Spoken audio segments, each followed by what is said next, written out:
Welcome, Watchers of Illusion, to my castle of confusion. I'm looking at Puzzle Bobble today on the Amstrad, and do you know what? This is an absolute, well, it looks an absolute belter. If you've seen the arcade version of Puzzle Bobble and always wanted a version of it on the Amstrad, well, guess what? You've now got your wish. So I thought I'd give it a play, have a look at it, see what it's all about, and see how it stands up against its arcade counterparts. Obviously, oh, bloody hell. Well, that's rather special already. This is an Amstrad, by the way, folks. I don't cover Amstrad enough, and I really should, because there's some belting games out there for it, and this is just adds to it. In fact, this week I'm going to be focusing on independent developers, and well, this is no exception. Crazy Piri, I believe, is the author behind this one, and it's rather good. I mean, we've got music, we've got graphics, we've got gorgeous backdrops. I mean, what more could you want from a game? This is absolutely brilliant. Now, I think that maybe one of the dragons at the bottom should be blue, but I'm not going to split hairs over that. So we're going to look at it from a graphical presentation at the start. And we're looking at an absolutely gorgeous looking game. And if you're familiar with Puzzle Bobble games across the multitude of consoles that it has been released on, this is a blooming good effort, have to say. Yeah, really nice. And do you know what? I'm going to cover everything on this, because I'm going to give this a good playthrough before we reach our verdict. But you know what? Instantly, this is just on my top 10 Amstrad games of homebrew. And, you know, you'd think this was done by a team of professionals. And I'm not saying the guy that did this is not a professional, because look at the quality of this game. It's stunning. So big up for the Amstrad on this, because the Amstrad doesn't get as much love as it deserves. Kind of overshadowed by the Spectrum a bit, really, the Amstrad. I don't know why, but it always just seemed to be a little bit behind the Spectrum. I mean, now that we can see what the Amstrad's capable of course, it's very different. And it's a shame, really, that it didn't get the recognition in the day. I seem to remember it being Amstrad versus Spectrum. I know that I had a Spectrum when I was growing up. My friend had an Amstrad, and I always liked the fact that it had more colours on the screen than the Spectrum did. So it did have things going for it. But I don't know. I don't know whether it was the sound that put me off the Amstrad or what it was. But I'm going to have to talk about the music in a minute. But yeah, I don't know what it was about the Amstrad that just put me off. It just didn't grab me as much as the Spectrum did. And the Spectrum's a fantastic machine. And obviously now we're seeing what it's really capable of. It's even more of a sort of one of those consoles, or computers actually. It wasn't a console, it was a computer back in the day. And it's amazing, really, because no computer was really designed for gaming. They were all designed for business software and to be able to help offices and businesses cope better. But then the clever sausages started playing with it, and we got the great games that we've got today. So that's impressive in itself, really. So very cool. Now, sound is absolutely fantastic on this. You've got a "let's go" at the start of every level, which is nice synthesized speech there. Then you've got a multitude of backgrounds, and whatever the background is the music that you're going to hear while you're playing that level, which I think is absolutely brilliant, and that's just genius as far as I'm concerned. We've got Bubble Bobble theme, we've got Rainbow Islands, we've got I think, is that Chase HQ? I'm pretty sure it's Chase HQ in the background here. And there is also Parasol Stars, and it's always the theme tunes from those games. Only cycles through, it does cycle through them, but they're not overly repetitive, if that makes sense. So we've got about 4 or 5 different tunes that it will cycle through as we go. Here we go, the Rainbow Islands one. I'm just going to shush for a sec so you can listen to this.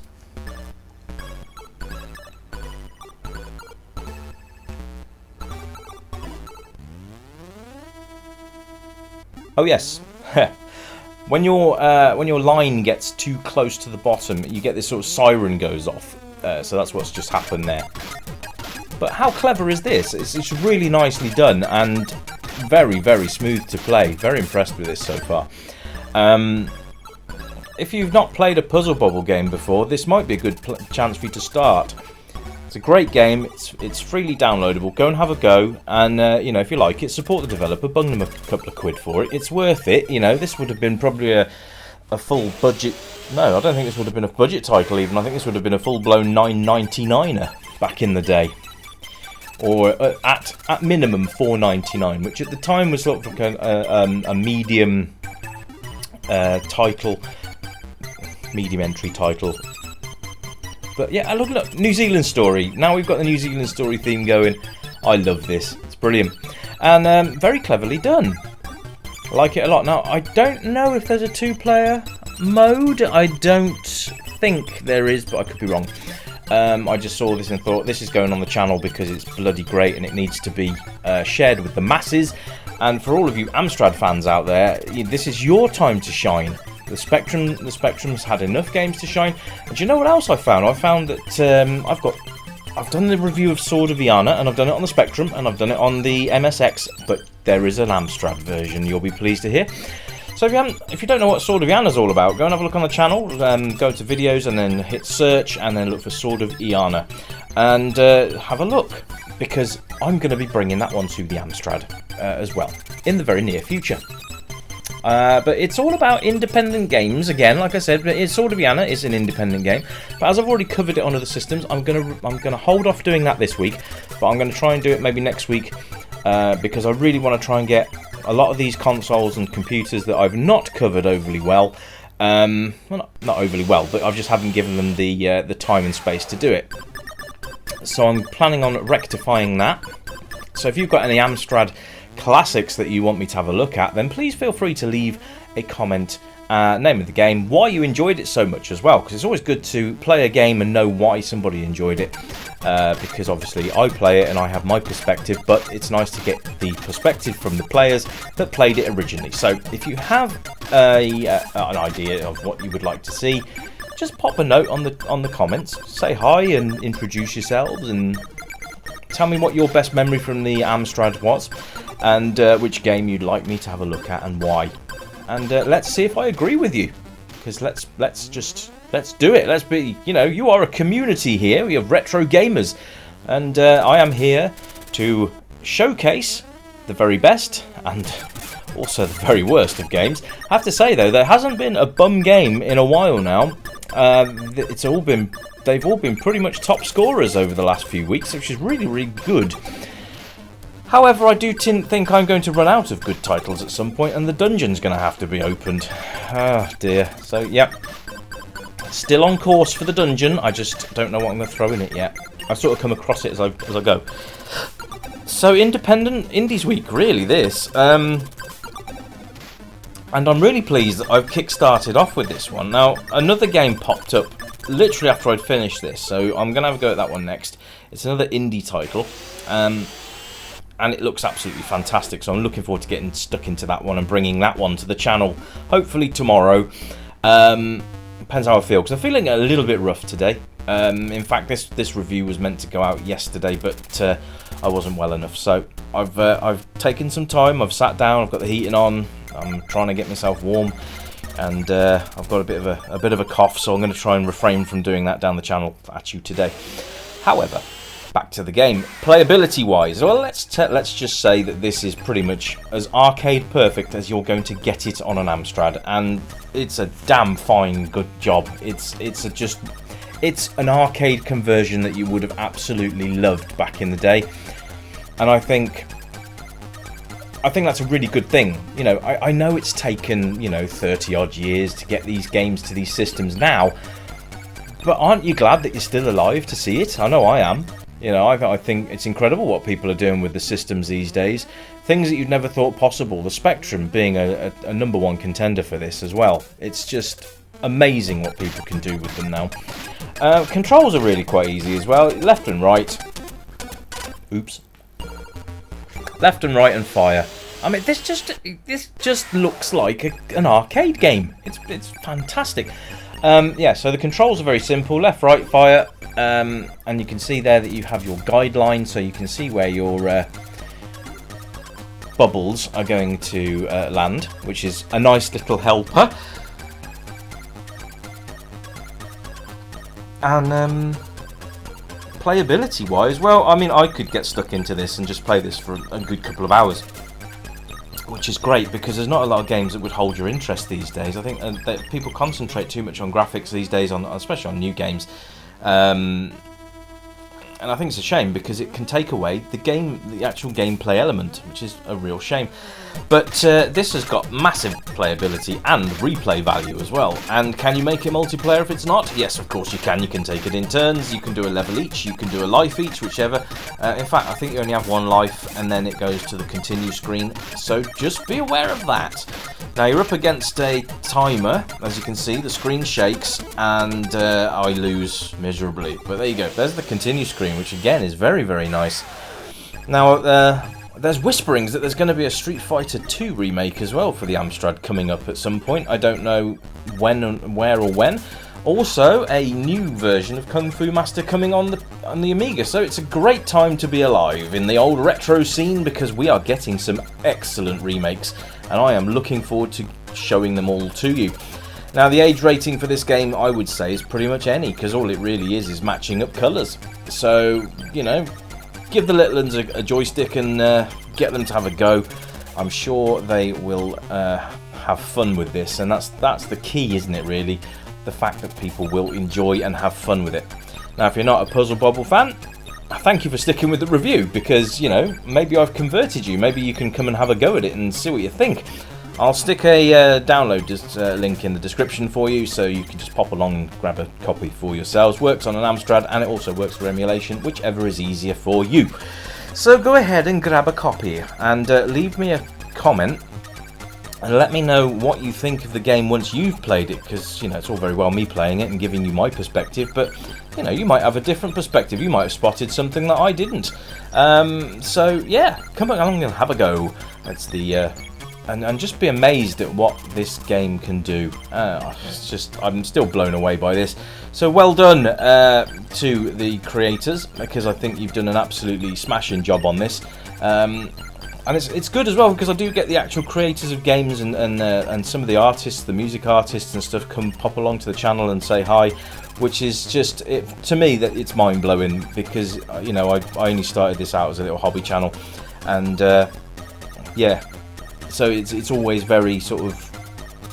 I have those starstruck moments when I feel that somebody's come out. I've had the Oliver twins come on the channel and said hello. We've had some music artists as well, and a majority of the independent developers also managed to find the channel and come and say hi as well. So it's flattering for me, because that's just, you know, that's great. Just that recognition that, you know, the channel is worth visiting. So there you go. Please remember to like, share and subscribe. We'll try and get these subscriber numbers up somehow. But yeah, if you've enjoyed my video, then please press the little subscribe button and the little bell icon next to it, because then you'll be notified of any new releases the channel has, which would be greatly appreciated. I think that's it for me for this one, and I will be back very soon with another Amstrad review, and I think you're going to like that one as much as this. I think it's coming, and I'm not telling you what it is. You'll find out tomorrow. Anyway, folks, I hope you are all safe and sound and all well and all that, and keeping warm, because the weather is starting to feel a little bit wintry. And I look forward to speaking to you on the next video. You guys, as always, keep it retro. I've been Rich, this has been the Retro Revival Show, this has been Puzzle Bobble on the Amstrad. And until next time, my friends, it's bye for now! Ta-da!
Incoming transmission.